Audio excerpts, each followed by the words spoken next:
Morning, Bob. How are we? Very glad to be here. Thanks, Alex. And it's good to have you in front of the microphone. You know the background of this interview. I wanted to get some basic knowledge on you for a program that I've got coming up. And I thought, why don't we start the early days? What got Bob into the entertainment industry? You've been in it now over 60 years. That's right. 63, actually. And so how did it all start for Bob Horsfall? Well, I used to go to the Tivoli Theatre with Mum and Dad when I was very small. Mum and Dad were caretakers of a building in Elizabeth Street. And when I went home, or when we went home, I used to try and do the steps I saw the dancers doing. So she sent me to May Downs, and after about 3 weeks of learning to tap dance, May Downs put me into a competition. There were 60 kids, all little Shirley Temples and things, and anyway, I managed to get honorary mention. And so I stayed with the tap dancing, and then she put me with two other boys, Georgie Laine and Dudley Morphew, and called us the Three Hot Shots. We auditioned for the Tivoli. We got into the Tivoli Panto, Cinderella. That was in 1936-37. Wow. And the dame in the panto was Jim Gerald. And we used to stop the show. It wasn't just a tap dancing act. The other two boys could also dance on point with toe shoes with taps on them. So we'd open up together. I'd do a routine of wings, double wings and things, and a couple of splits, and they'd race off and change their shoes, come back, do a very fast routine on point, and then they'd go off again. I'd do another bit of a routine. They'd come back and join me, and we'd finish. We stopped the show at the Pantos all the time, so they put us into the night review. Oh, yeah. And everything went very well, and we did the full season, although just after that I suffered. Instead of having a shower when I finished, living in town this particular night, I thought, oh, well, I'll just walk home and have a shower when I get home. And so I walked through very heavy fog it was, and I was going to school the following week and my legs locked.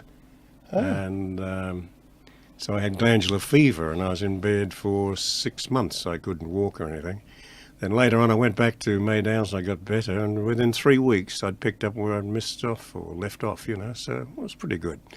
But that's how it all started. Then they started getting me to sing in front of little girls in a line. I'd sing things like Baby Take a Bow and all that sort of... Shirley Temple stuff. Yes, that's right. And so... my mother thought, oh, he can sing too, so she took me to Mrs. Prendergast in North Melbourne. It's a funny name, isn't it? And anyway, started teaching me ballad singing and put me into South Street. And I couldn't actually claim that I trained and had a good voice. It was a natural voice, and it was very, very good kids' boy soprano voice. And used to go up to South Street competitions in Albert Hall. And boys and girls 16 and under was one of the competitions. There was something like 158 people in the competition. It'd start early morning and go right through the night. And we all had to sing the same song. Oh. You couldn't just select your own choice of number. And do you remember what the song was? I can't remember. I think it was a brown bird singing. I'm not sure. Uh-huh. And sounds like it might have been. Anyway, won the first two championships for boys and the one for boys and girls for 2 years. And then I won the third year too. I think it's the only boy soprano who's lasted long enough without his voice changing to win 3 championships or 6 championships in South Street. But the last one was rather funny because I had a very bad throat for the boy soprano one in the morning. I think there was 68 in that competition, and I was just about to pull out of the competition. And a boy by the name of Baker from Ballarat, another boy soprano, who's always one of the strong opposition, and he came over and said, Bob, I got some pineapple here, would you like to try it? So I had 2 slices of pineapple and decided I'd sing after all.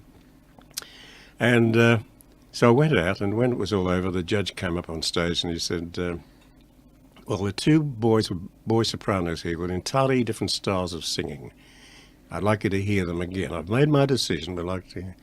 So the boy Baker starts singing, gets halfway through and forgets his words. So I'm on the side thinking, I mustn't forget my words. And I walk out, and in exactly the same place where he stopped, I stopped.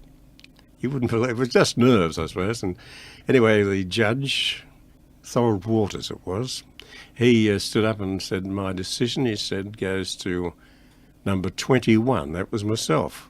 By half a point from number 7, that was a boy Baker. So if he hadn't given me that pineapple, well, he would have won the competition. Anyway, that went on. Eventually, when I was 14, my voice changed, and I was rehearsing for a show Kiss and Tell at the Comedy Theatre. And my mother heard over the air that 3KZ needed a junior message boy and work in the program department. So she arranged for me to go and see Eddie Barmer. Right. And still with us? Yes, what is he now? 99 or something. So very old, yes. And anyway, I got the job there, and my mother mainly was worried that the show was going on tour, and she didn't want her little boy, it's a bit of a joke, to travel to New Zealand and other places. That was the main reason. So that's how I started in radio. I had been, prior to that, I must mention, as a boy soprano, I was singing every Saturday afternoon at 3AW in a show called The Flying Axe Handles, Junior Stars. They had a few names, but it was Nicky. And around about 20 of us used to meet every Saturday afternoon at 2, rehearse and go on the air. I think it was at 5 o'clock or something. Mm-hmm. And on Sunday mornings I go down to 3DB where the Canadian Don Baker did a similar show down there, and I did that on a Sunday morning. Yes, I remember the name, yes. It's rather amazing too that when you're a boy soprano you don't think your voice is as high as it really is. When I'm singing, or when I was singing, I felt as if I was singing like Bing Crosby or someone. I didn't realise it was a high piercing voice, you know. Yeah. And one of the first shows I did for Don Baker, they recorded and played back to me, and I was singing Begin to Begin. And I thought, that's not me, they got it on fast, you know. I couldn't believe it was actually me singing because I'd never heard myself back prior to that. I also was sent, I auditioned 200 people in Melbourne to go to Sydney for a week and sing in the youth show at 2UE, which was a national show. And 3 of us got into that, and it was myself, trumpet player Arthur Smith, and Judy Garland impersonator by the name of Ray Dunn, who's still around. Oh, yes. And so we're over there for... And the people in the show were people like, very young at the time, Bill Kerr, Colin Crane, Betty Bryant, who was in 40,000 Horsemen, was one of the girls in the choir and what have you. Right. And whilst I was still a boy soprano, I also did the shows at the Her Majesty's. In those days, I think it was His Majesty's Theatre. And as a boy soprano, singing A New Moon and an Old Serenade, floating on a moon. And I used to have to climb up a 20-foot ladder in my little white dinner suit and sit on a half moon that had been cut out. And they'd strap me in and put my little waistcoat around me.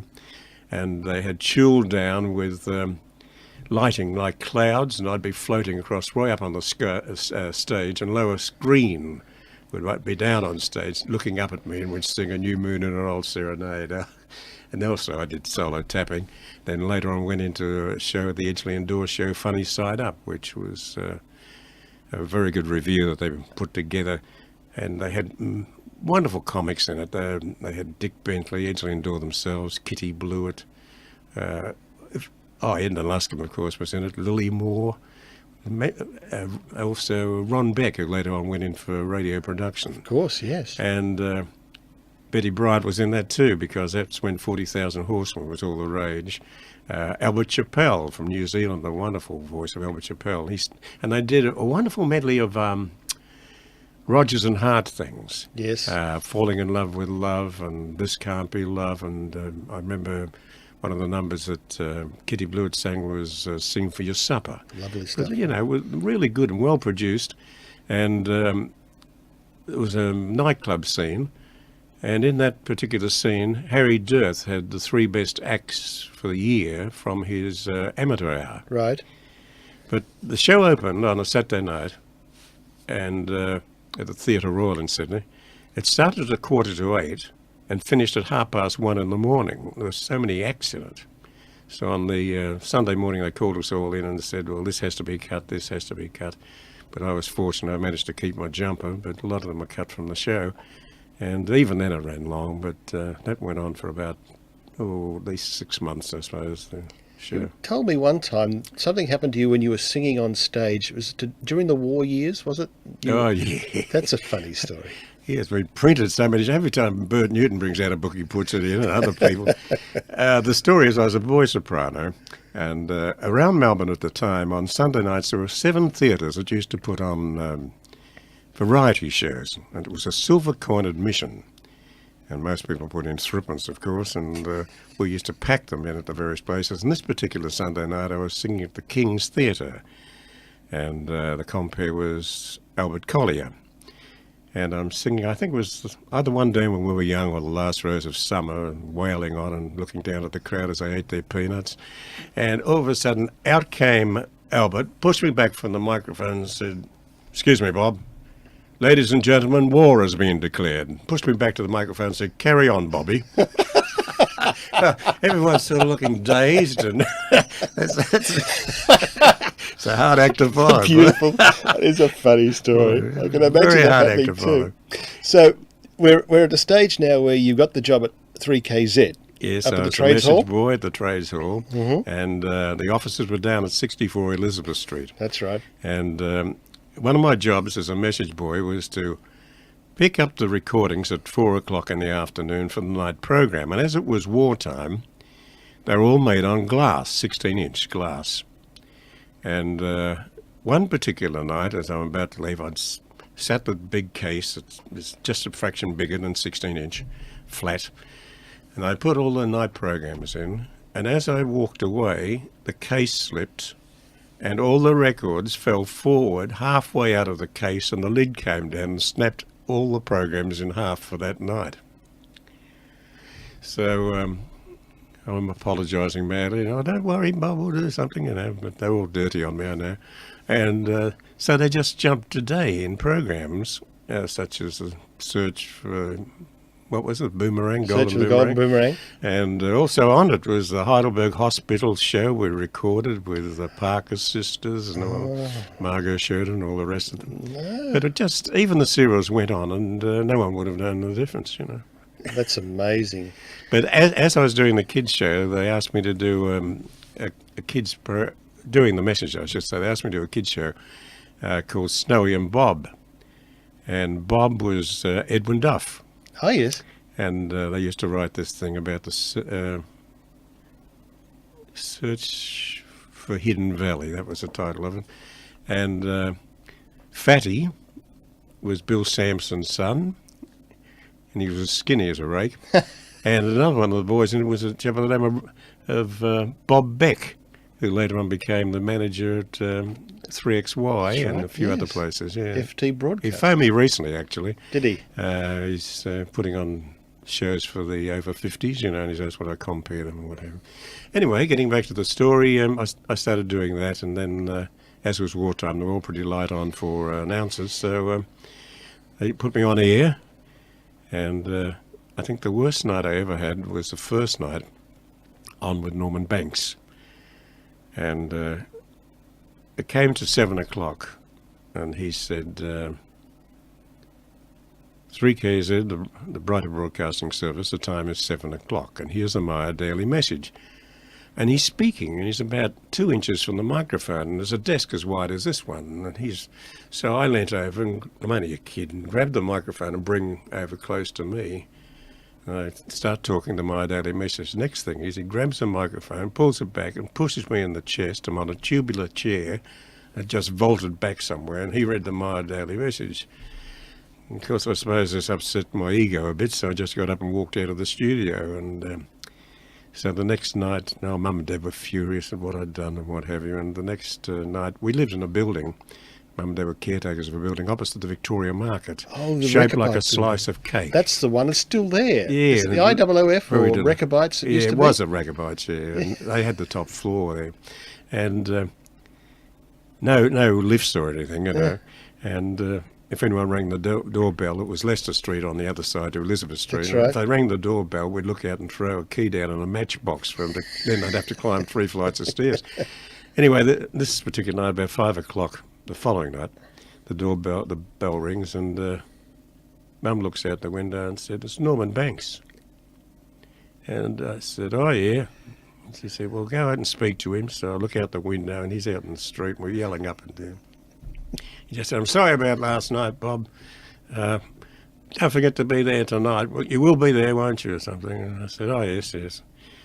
So I went up and started working with Norman Banks, and we were close friends from there on, and really, really close friends. And, Had he started the Carols by Candlelight at that yes, stage? yes. That was about 34 he started that, I think. He was really brilliant, some of the things that came up. He was the first one to have an all-day appeal for a hospital, the Austin Hospital. That's and, right. There was the 3KZ wing out there, isn't there? Yes, yes, and he was one of the originals for doing, I think he was the original for commercial radio, of doing football broadcasts. And, wow. You know, it was Very really innovative. Yeah, and for the voice of the Voyager, he'd get in the little pilot boat and go out and meet them before they even arrived here, and walk up the gangplank. And my wife, as a matter of fact, Elaine, her father was the one he worked for customs, and he was the one who used to drive him. What do you do in a boat out to the ships that were coming, all the liners, navigate? Yeah. Anyway, that's part of the story. But I was there for 8 years, and they had some good announcers there. They had John Ball, Eddie Barmer, Lou Bennett. Later to go on to 3UZ. Yeah, that's right. Also, they had Florence Cheers, of course, who's married. Mrs. Smokey Dawson. That's right. Wasn't she June in the Kiddie session? Yes, that's right. Hardy June? Yeah. Joan Moss was there too, remember? Oh, yeah, I know the name. She was there. Very good person. Ron Atherwood, Norman Swain. Yes. And Uncle Norman Bland. I don't know. Norman Bland, that's a new one. Yeah. Stan Hughes was the radio roundsman who used to go around to all their car accidents or whatever. Now, that's right. That name came up. Did he move on to another station? Did he go? Yeah, I think he went. Did he go to AW? Yes, he went to AW later. Because there were two programs that were sort of like that, like coffin chasers, if you would. Yeah. You know, like While Melbourne Sleeps and Newsbeat. Yes. Newsbeat was on UZ. I can't think of. Bob O'Brien was another one who did those things. That's right, yes, Bob O'Brien. And for 3UZ you had Neil Thompson. Neil Thompson, wonderful Neil. Yeah. And that was, now I'm trying to think, I'm trying to think who was back in the studio. John Ford. That's right, yeah. And who's in retirement now up on the Gold Coast. He was at KZ when I was there, John Ford. Was he? And also Kevin O'Gorman. Yeah, wonderful. Late Kevin O'Gorman, yeah. But they all tried to sound like Norman Banks, I noticed, after a while. Yes, well, I tend to do that, you know. Yes, you know.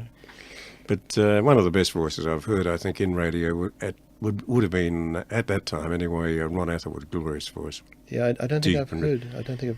John Morgan's got a nice voice. I like John's voice. John Morgan used to be XY.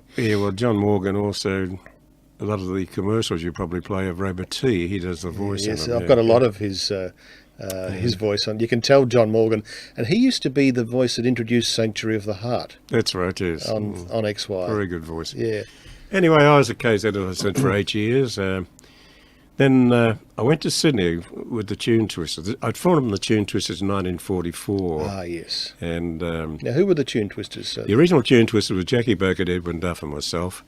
And we used to do these mad arrangements. And we were the three of us were keen to bringing ideas. And we had Ronnie Rosenberg, who was just learning to play piano for vocal groups. He was a good pianist even then.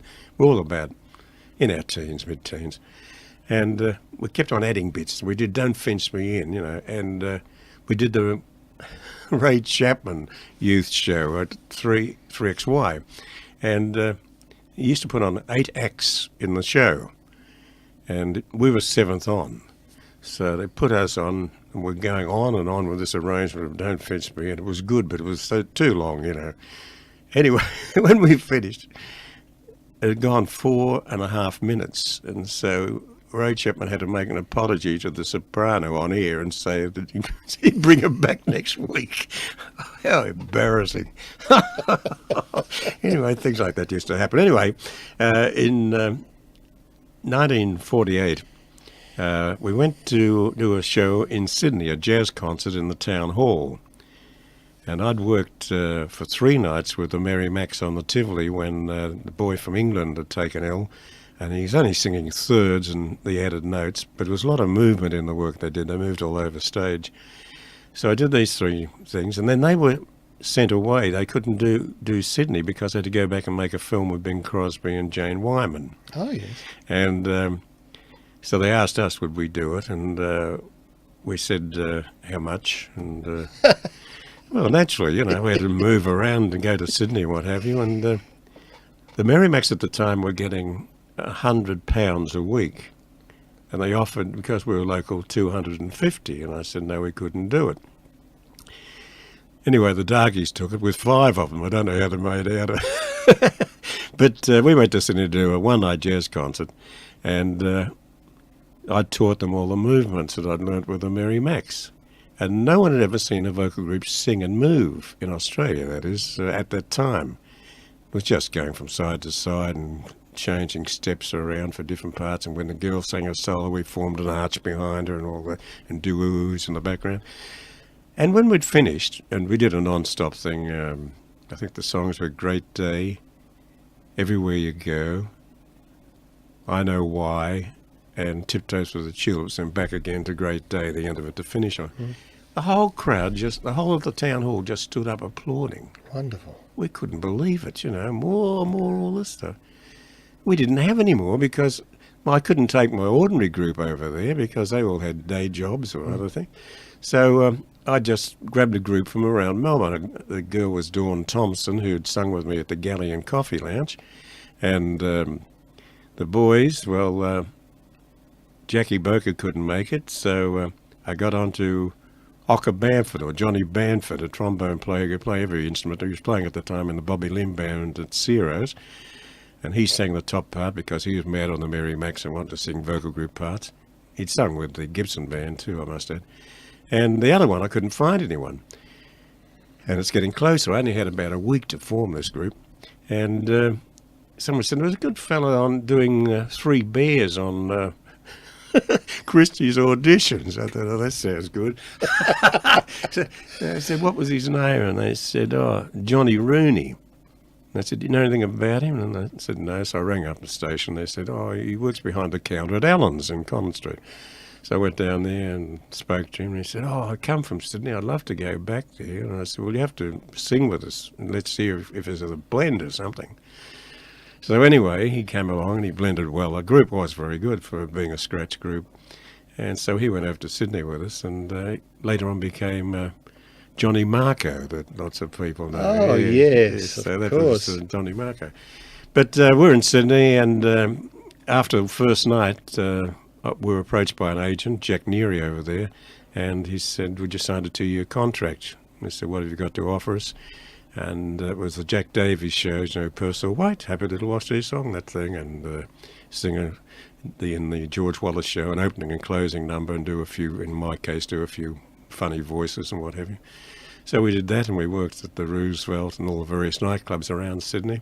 And I was also working on Radio 2UE, relieved all our announcers as they went away. I took over, such as Bob Pollard, and the first one, we're over in Adelaide, in Tasmania, and I was on my honeymoon, and I got this letter, Bob, please come back, 2UE need a newsreader on Monday morning at 6:30 or something.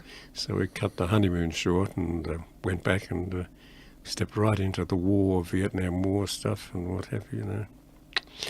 So anyway, I was there for around about a year, I suppose, but at the same time as all that was going on, I was the compere singer and group leader of the Bob Gibson Band, and we were doing radio shows for the ABC and also shows around various town halls around Sydney. At the time, I think Bob Gibson had possibly the second best band I've heard in Australia. The best band I ever heard from here was Jim Davidson's at the time, and then Bob Gibson, because he'd been conducting in England Geraldo's orchestra in Mantovani, and when he came back here, he took 6 months off to tour around Australia, every state, listening to bands to pick the best musos he could possibly get. And to be selected in it was something really great. And the first rehearsal, when they all started playing, this glorious sound came out of this orchestra. And you could be ordinary and sound good singing in front of the band. It was so enormous. But unfortunately, when in his arrangements to bring them back to Sydney, well, he had to find accommodation for them and assist in their rental or whatever. Mm-hmm. And so after around about 10 months, they had to pack up. They had to gradually leave and go back home, because he couldn't continue to pay. Because if you played at a place like Marrickville, you get a full house, but you go to another suburb and they weren't particularly interested in big bands, so that was a trouble anyway.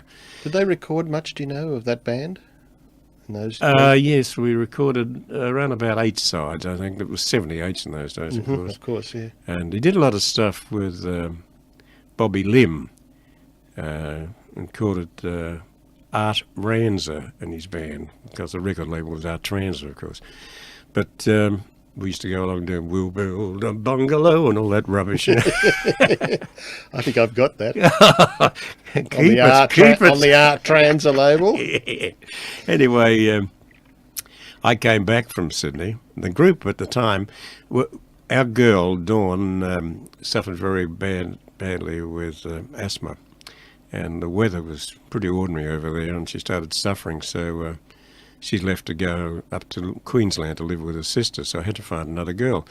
So I tried all the girls around and couldn't find... We'd had used other people padding out, such as Dawn Lake sang with us, also Shirley Abercare, Oh, yes. and both the Lester sisters. A lot of the big names at the time sang with us. But we still weren't getting the proper sound we wanted, because we had a lot of work coming up, and working so much together, you had to have someone who could be with you all the time. And I always said, that no matter who sang with us, remember this is a secondary job. Look after yourself first, and the group comes second. Anyway, I said, well, we tried about 20. I said, I'll have to give it away, I think. And someone said, the girl sings here.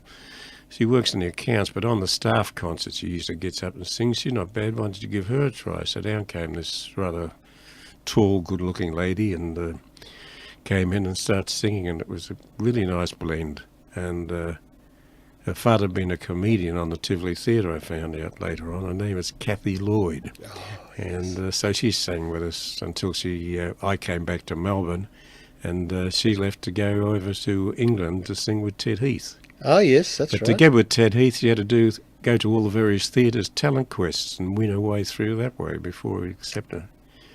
But when he came back to Australia, he brought her with him, as one of the 3 singers he brought. She's a good singer. I've got some very good stuff. Yeah. Anyway, I came back actually on holidays, and the group was still under contract in Sydney. I had Kenny Brentnell in charge of the group, so Kenny's a great trumpet player and was a great trumpet player. He was with Gibbo's band too, and did lots of the nightclub work with us. And we were on holidays in Melbourne, Eli and myself, and I received a call from 3AW, and they said, Bob, could you come in and see us? We want to have a chat with you.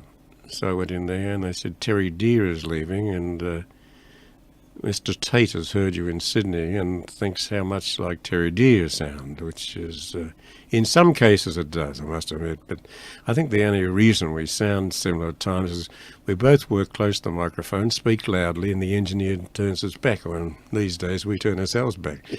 And so anyway, I took the job at 3AW, went to the ABC, and they rebooked the Tune Twisters, so I had a group in Melbourne and a group in Sydney, and so that's how I got back to Melbourne.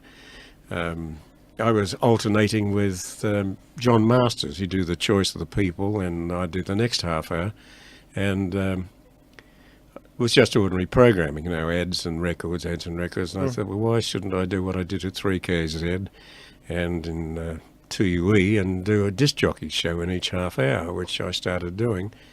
And I was fortunate enough I became out racing John Masters. I was on the air one day, and after 2 years, and I received this call from Lou Bennett, who was a manager at 3UZ. He said, when do you come off air? I said, in about 2 minutes, but only for half an hour. He said, I'll have a cab outside for you, and I'll have you back by 11. So I went up there, and he said, how much are you getting? I added a bit to it, so he added more to that. And so that's how I...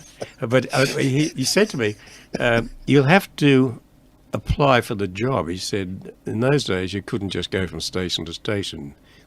You had to be the one to apply. Like he couldn't steal someone from another station. This is sort of a very much Melbourne club. Yeah, that's right. So I had to make it a note at applying for a job, and then I joined 3UZ. So what year is this now we're in? I joined 3UZ in 1954. Okay, so you went up there to the 45 Burke Street. Yes, that was it, and started doing, it was all disc jockey work, and John McMahon didn't like me very much to start with because he was doing all the modern music shows there. But we became very friendly and did a lot of work together later on, such as the Burgess Show and other things. What was the Are You an Artist and a few other things as compares, and also Melgic's Search for Miss TV. We had all the girls fronting up to do that, 8 girls a night, and yes, and promising them a job on TV. And the one that won it was Bernadette Russell. Another famous name. I think she went on to do the Hit Parade on Channel 7. Yeah, that's right. Yeah. But I can always remember one night, we're halfway through this particular show, the phone rings, and we were doing a stack of commercials at the time. Broadcast Exchange was like a second home, and the group was singing well, and I could write a jingle. I could get in the train at Moorabbin and have the arrangement, the group arrangement, the song written, the words, and the trio arrangement, which is just piano usually, and have it all written by the time I got to Flinders Street. But anyway, they rang and they said, Bob, we want an instrumental trio, yourself and a girl, to do a Jack O'Hagan ad tomorrow morning. I said, what time? And they said, 8 o'clock. I said, oh, come on, 8 o'clock. At this time, it's around about 20 to 11 the night before, I haven't got anyone except myself. So I suddenly thought, Teddy Preston's trio's playing at Menzies. I'll ring Teddy. I've worked at Teddy a lot down at the Hampton Hotel. So he said, yeah, we'll be there.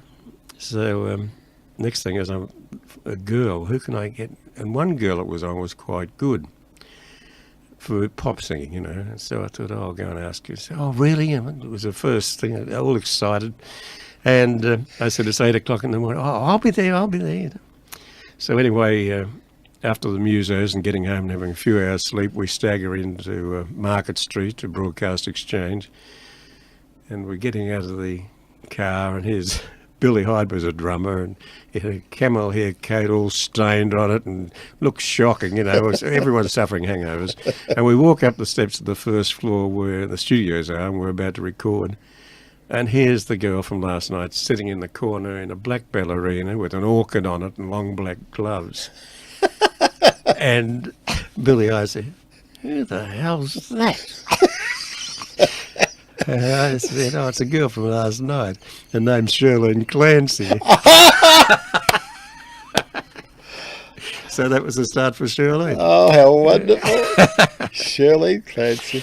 Yeah, anyway, I was at 3UZ doing all the disc jockey shows, and at the time the station kept on telling people they were the greatest, and if you tell people enough, they believe it. We had some good people there. We had Nicky and Graham. Nicky used to be my panel operator, he and Bob Buttle, and Dick Hemming. Yes. And at the station we had Tiny Snell. Did Tiny Snell do community singing? Yes, he did a lot of that, at the Paran Town Hall. Right. Did you ever do any community singing? Yeah. Up in Sydney? Not up in Sydney. But locally? And, a lot locally, with Will Sampson and... Somebody I was talking to someone the other day, and they said... Fred Tupper used to have... Yeah. They said, when you see Bob, tell him that I remember him from community singing at some hall somewhere.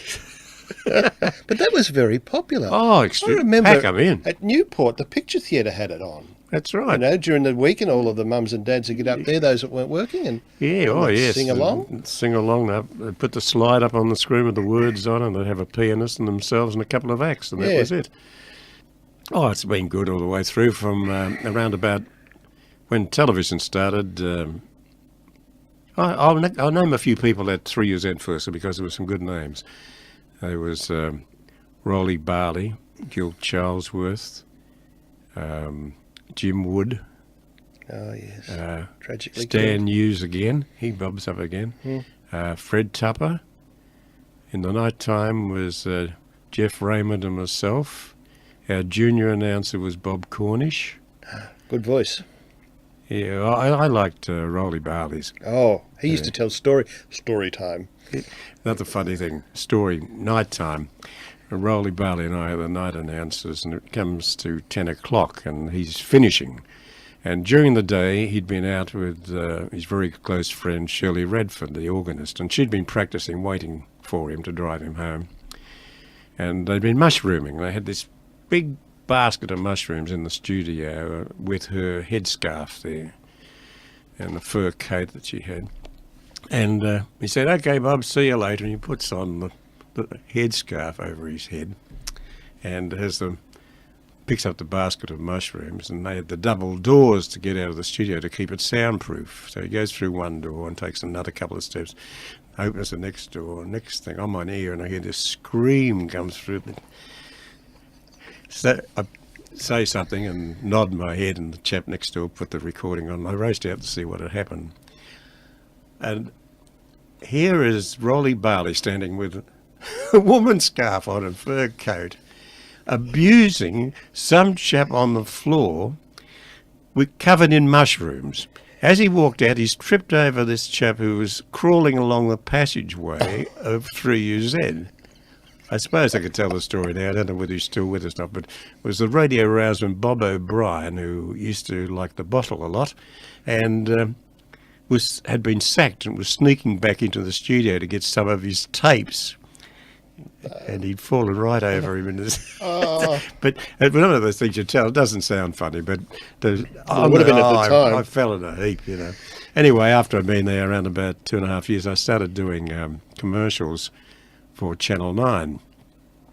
On Air Live? Yeah, on Air Live. And so after, I think around about 3 months, it was getting a bit heavy, and so they bought a contract I had at 3UZ, and I moved over to Channel 9, and I was there for 6 years.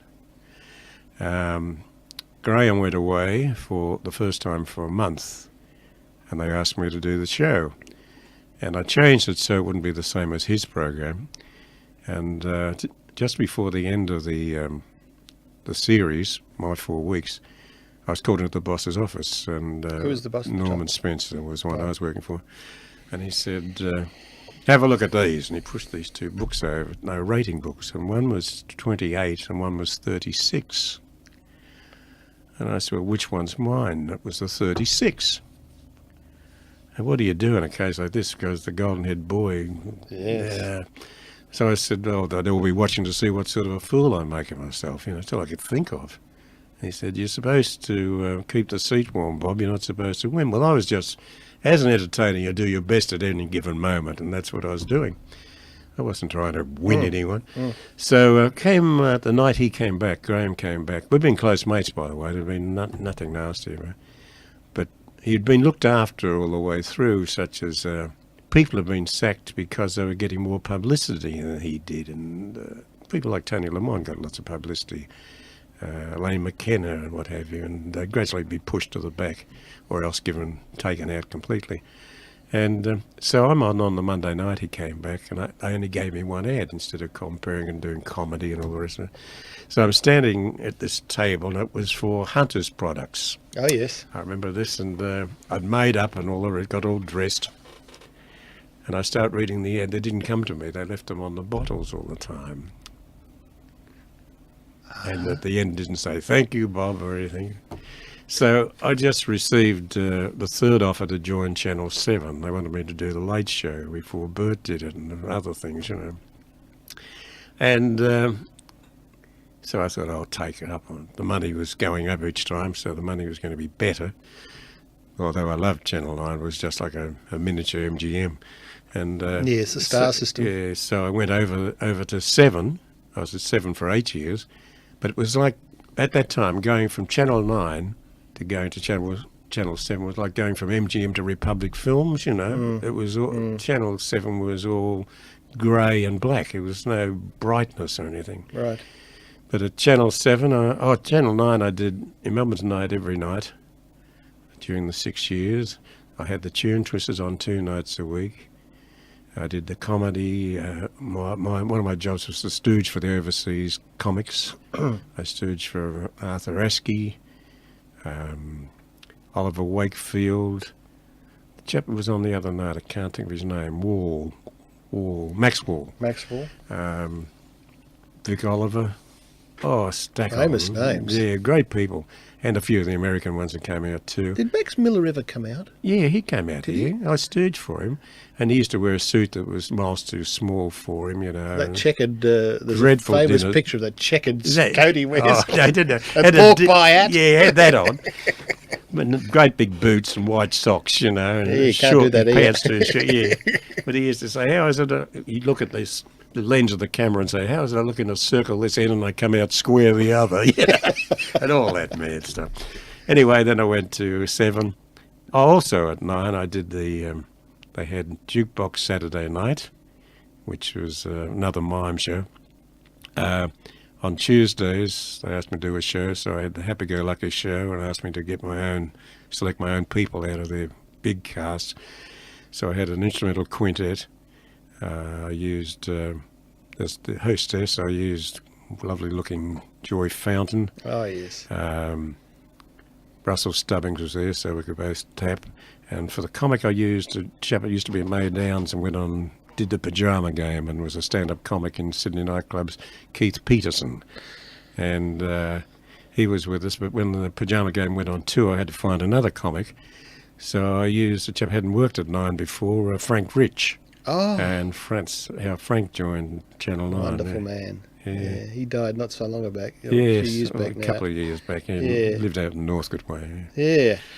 Now, so you're at 7, you find yourself at Channel 7. And at Channel 7, yes. You go in there in both places, you do booth announcing occasionally if they work a roster around you, you know. So I used to start at, like Channel 9, I started at 10 in the morning and finish at 1. That was for 6 days a week. Mm.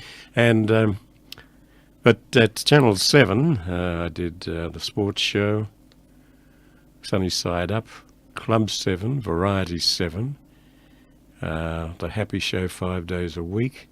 On a Monday, I'd go out to the Theatrette and do Time for Terry. And well, that was about it. Time for Terry, I remember that. Yeah. I remember that. There was a guy. Terry O'Neill. There was a guy came out from America. Alex Hutchison was in it, and Ian Turpie, and the girl in it was Olivia Newton-John. That's right. Mm. Yes, that's right. I'm thinking of a lady for a day. Was it Larry K. Nixon? Yeah, that was Larry K. Nixon. Was that on at the same time? That was when I was at that was on when I was at 9. Oh right. Mm. Okay. Yeah, he was. It was interesting that. It was like a makeover show, I think. They gave him a new coat or a new hat or something. Yeah, it's a thing taken from America. Yeah, yeah, that's right. Yeah. So at 7, how long were you there? At 7, I was there for 8 years. Then Variety started packing up, and it meant that I'd be just doing booth announcing. And I thought, well, my money... See, every time you did anything extra, you got paid extra for it. It wasn't just a block salary.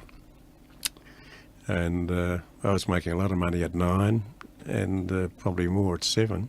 Or more, definitely more at 7. But we cut back to just booth announcers money. It wasn't worth it to me. So, by the way, I must admit that whilst I was doing all this, I was still doing acting with Crawfords and what have you, and still doing singing commercials, stacks of them, and doing comparing and singing. Just a query on the commercials. What would it pay? I mean, like you hear stories about actors getting 10 bob an episode for a serial or something. Is that? That's about right. Now, we were talking earlier about when I started off and everything. I'll set an example. Outside the Tivoli Theatre every Monday at 1 o'clock, they had what they call Poverty Point, where around about 150 or 200 artists of all types would turn up and stand around outside in Burke Street.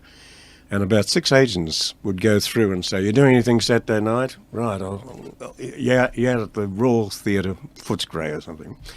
And I used to get a lot of work because you couldn't find many boy sopranos who finished up on a tap dance to get off. And true. He'd sing, something like Brown Bird Singing and do 3 choruses of Bye Bye Blues. And but the reason I got a lot of work wasn't because of that, because I took as long as an adult would take, but they only had to pay me 5 shillings and an adult 10 shillings. So that was your fee at that particular time. Right. Now, for commercials, so we did, when we recorded things, say, for Robert T, we do 4 commercials in the morning. Well, one's doing it. Eula Park and I used to write those, and we used Pam Corrigan or Joan Clark on lead, and Jack Bockett was the other voice. But we do the 4 commercials, and we get a guinea each. The whole day's work was worth 4 guineas for 4 of us, you know. So it was. But then, when the group were selected, the Tune Twisters, to travel with Sinatra and Freeburg, you know, it was a big difference. Even the group fell in a heap when I told them how much the money was, because it was $375 a week for each of them, and this is in Quid. 56. That's big. That's And big money. I was getting a loading on top of that, you know. So Right. That's big dough. yeah, so that was the group. But the way money changes, eh? Yeah. Now, singing with the bands. You've worked with a lot of bands. Yep. Let's just talk about that for a moment. Bob Gibson, did you sing? You I sang with Bob Gibson, yes. in Melbourne at all? Because he came down, didn't he do the Ford? Was there a Ford show that came out of Yeah, Ford show. I sang with him in the Ford show with Dawn Thompson, actually. Another one I did, a couple of my own. I did one with Pam Corrigan. She was a guest singer, a wonderful singer. She only died about 12 months ago. Oh, really? She was married to Bob Story, the lead sax in the Gibson band. Okay. Yeah. Yeah. So that was a good orchestra to work with. Oh, they're the best, honestly, you know. I would say one of the best bands, and I sang, I suppose I have to be over 100 songs with it, would be at Channel 9 when Arthur Young was there. Oh, yes. Magnificent. I can remember whenever I had to sing 2 numbers, which was twice a week in Melbourne Tonight, and he had the big band. At one stage it was 35-piece with strings, and oh, heaven. I felt like it was Frank Sinatra or something, you know. And I selected my 2 songs, and I sang the first one. It was A Lover and His Lass, and he didn't say anything. So he goes through. They used to run through as the show was, and then I bob up the next time, which is about 8 songs later on. And I sang, what was the other one? Blow, Blow, the Winter Wind. And he walks over to me and said, "Where did you get these?" And I said, "Oh, they're wonderful songs." I said, "And they're written lyrics by Shakespeare." He said, "Yeah, I know, music by me." And I said, "Yes, you're right." He'd released this record with Ken Snakehips Johnson. That's right. At 78, with a vocal girl trio and himself, Al Bowley singing, Al I'm Bowley, sorry. right. And they were great, wonderful. I've got it at home, but it's terribly worn. But he said, "Oh, thank you very much for that." Now, I didn't hear the songs again until I heard Cleo Laine bob up singing It Was a Lover and His Lass. Yeah. Yeah. Yeah, I remember because Arthur had a distinguished career in Britain before he came out here. Oh, yes, yeah. Oh, he was doing all sorts of stuff. Played the Nova chord on a lot of Vera Lynn records. That's right, yeah. Brilliant man. Very, very talented. In fact, we did a show with him on the ABC where he used 5 instruments and used the Tune Twisters, and we supplied the rest of the band. Like you'd have trumpet playing melody, and to finish off the trumpet section, you'd have the three of us singing that to pad out a 4-part, and say the girl would be singing with the clarinet or something, you know. Yeah. And it sounded big. Yeah. And there's 5 musos and 4 vocal He had group that of 4. uncanny knack of Yeah, getting a big yes, sound yes. out of perhaps, nothing really. What about Gus Mersey? Yeah, I worked with Gus? Gus here in Sydney. He's- And I also worked with him once here in Melbourne with Jack Davey, and he came down with his group, and I'm trying to think of the name of the show. Oh yes, I know. It was the Shirley Abercare show, and it was over at the old Olympic swimming pool. Yeah, we did it there, you know. Yes. And they didn't want the usual group; they wanted four males. And so the 4th boy singing was the one from the piano. Ronnie Rosenberg was singing a harmony, which he had done before. Yeah. I had a group at the ABC besides the Tune Twisters, and that was what do we call ourselves? Ooh, I can't think. 4 males anyway. Oh, the Escorts we called ourselves. Escorts. And we had Ronnie Rosenberg, Jackie Bokert, Bruce Clark and myself. Bruce Clark of guitar fame. Yeah. Jingle Workshop, didn't he have? Yeah, that's right. Yeah. In the 60s? Yeah. I remember that. Yeah, so there's some great names. Did you ever work with William Flynn? Oh, yeah. Yeah. He was 3DB Orchestra, wasn't he, at one stage? He Yes. headed that up. I think they had a couple Some of of the orchestras. stuff came out pretty well on the recordings he made too, didn't Yeah. they? You know, where was the music place? Over Preston, I think. Cyril Stevens? Yeah, Cyril That's- Stevens. He recorded for them a lot. Yeah, on, yeah. I think Spotlight label. That's it. Yeah, The Spotlight yeah, label. yeah. They had some funny labels. Spotlight, there was Planet Records. Well, I did Galaxy. I did Planet. I did Planet, and I did a record of war songs, medleys of war songs. I asked once again for 4 males, so I used the 3 blokes out of the group, which were Brian Rangot, Jack Bacon, myself, and I was looking for someone else. And I always remember this. My good friend Jeff Brooks said, "I'm available." And I thought, well, he'd be good, you know. And we've got stacks of these songs to sing, one after the other, in harmony about every second line or something. So Jeff comes along, and we used to record it in the Eastern Market. That's how far back we go. And we're singing, and all of a sudden I think this is... No, I'm not lying. We recorded this one in the Ascot Theatre in Ackland Street, St Kilda. Right. And we'd hit the chord, and all of a sudden, when he finally got it, it was Jeff, you know. So this went for about 2 hours. And finally we said, we'll have an early break, you know. This is a chap doing the recordings. And lunchtime, everyone, and the group can finish for the day. So Jeff wanders off, and he said, "Can you get someone in a hurry? You can't. We've got to do it today." So I rang up Jack O'Dowd, and Jack O'Dowd came in and sang the other part. Yeah. Some very funny stuff. Well, Jeff would be one of the best singers, I think. We have male singers we've had here in Melbourne, and was extremely popular and got a heck of a lot of work. But one of the stories goes about at the State Theatre, with the Bert Howell Orchestra, they wanted a singer who played guitar to save themselves money. So they booked Jeff, and all the band knew, but except the manager, that Jeff's sitting there strumming away on a guitar with ordinary string in it. And it lasted for 3 months before they realised. What a classic. Now, Lou Topano. I heard Lou Topano being interviewed the other day, actually. Yeah, have you worked with Lou? Yeah, yes. Well, he Very was talented at family. 7. Yeah. We used to work live with Lou in Club 7. That was on the Thursday night. And on the Friday, we'd get to Channel 7 around about 8 o'clock in the morning, and the band would be there and all the singers, and we'd tape everything, all the musical numbers for Sunnyside up that night. But we'd work right through. When we finished taping, we'd go to the theatre and rehearse all afternoon, the same stuff. And of course, the show went on, I think it was 7:30. It's the Telly Theatre over in Yeah.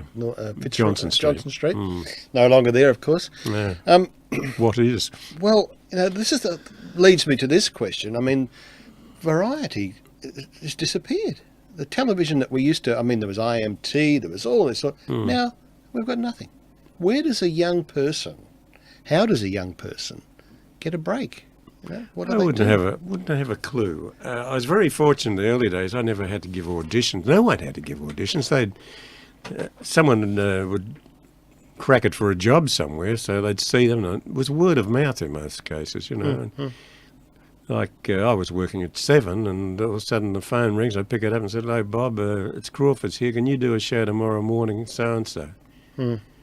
Well, all I'd been doing, I hadn't been doing any acting, but on telly I'd been doing comedy skits with different characters, and you know, that's how I started.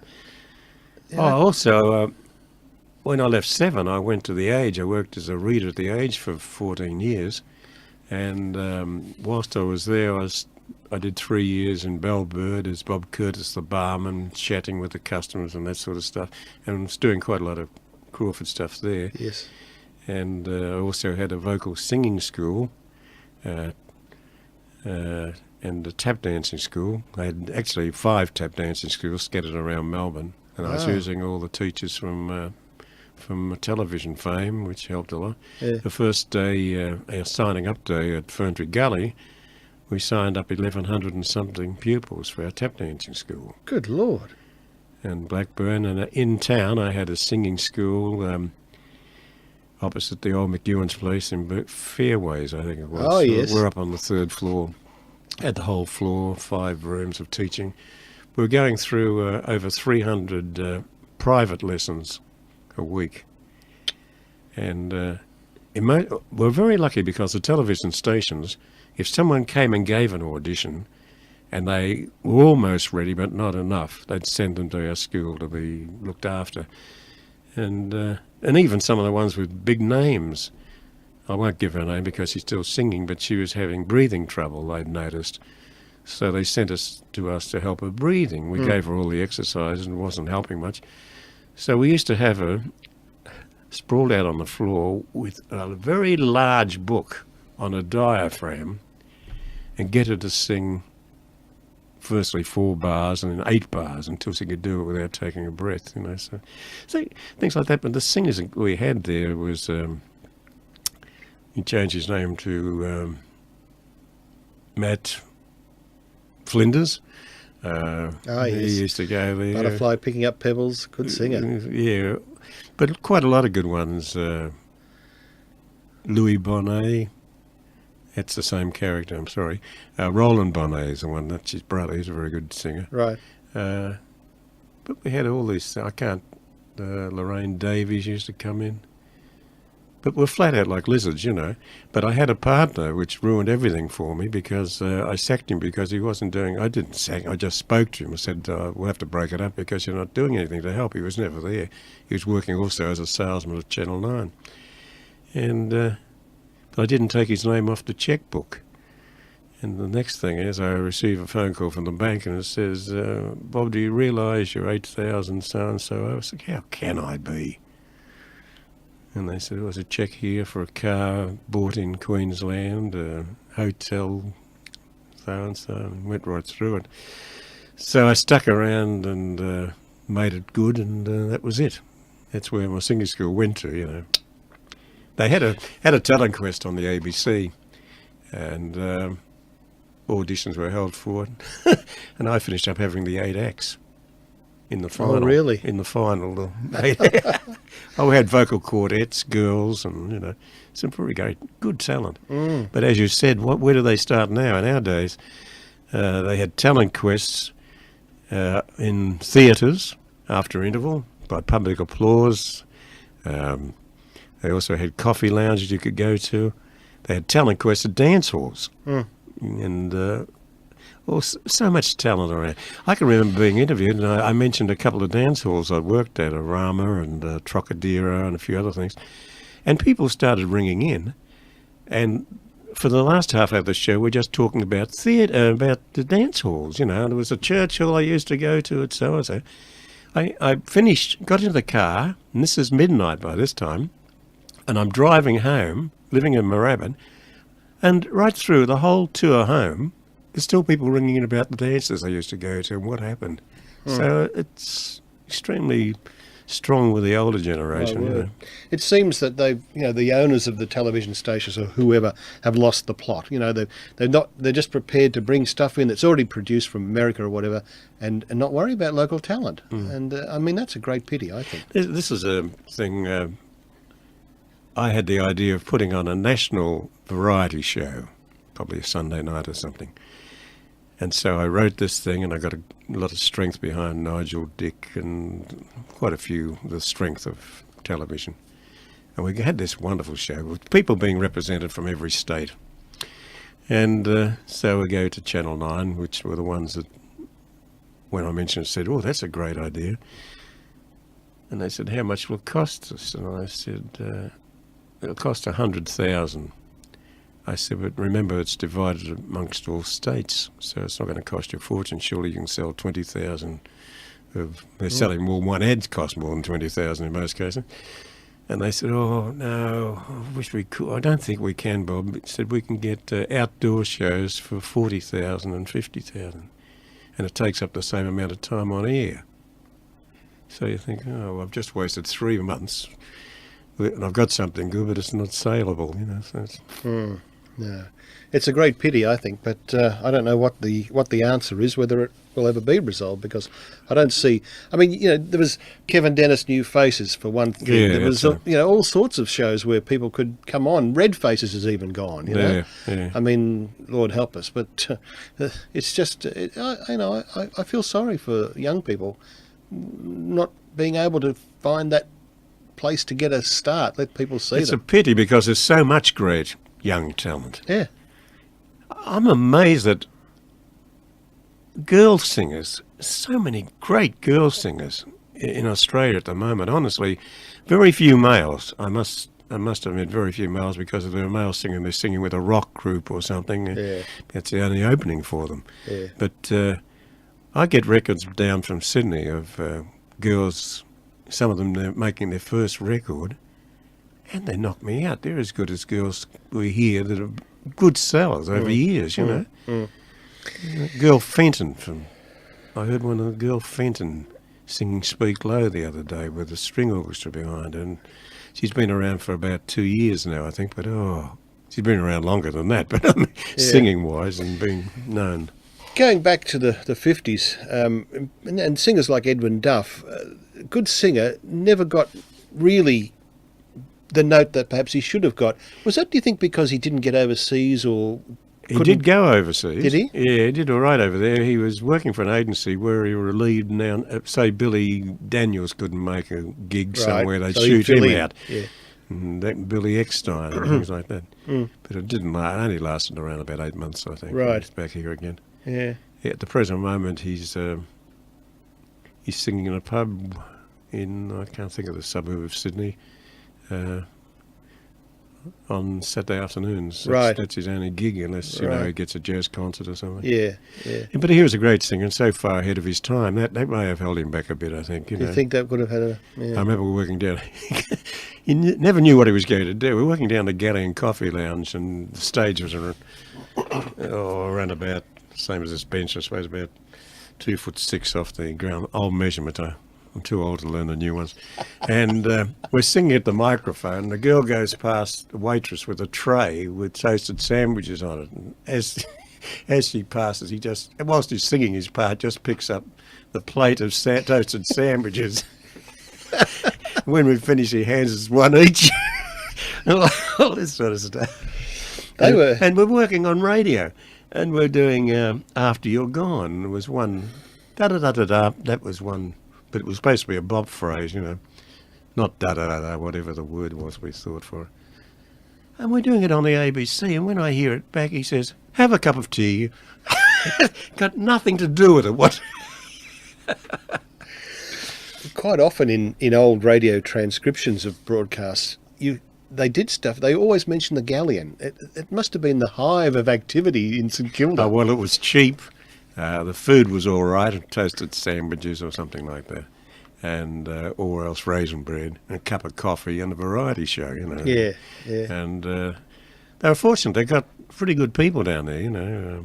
Roy Lyons was there, Laurie Wilson on piano organ, Lenny Holmes was on drums. Yes. Chap King, I can't think of his first name, was on xylophone, but they had... The vocal groups were the Donald Sisters, 3 girls, very good Andrews Sisters type of singers that came from Donald, so they call themselves the Donald Sisters. And they were well known. They were in the kid shows I was talking about earlier. Yeah. Also Penny Lucas. Yes, now that Penny Lucas, red-headed girl. We did a series or couple of series of shows with Les Ross, one at DB and one at...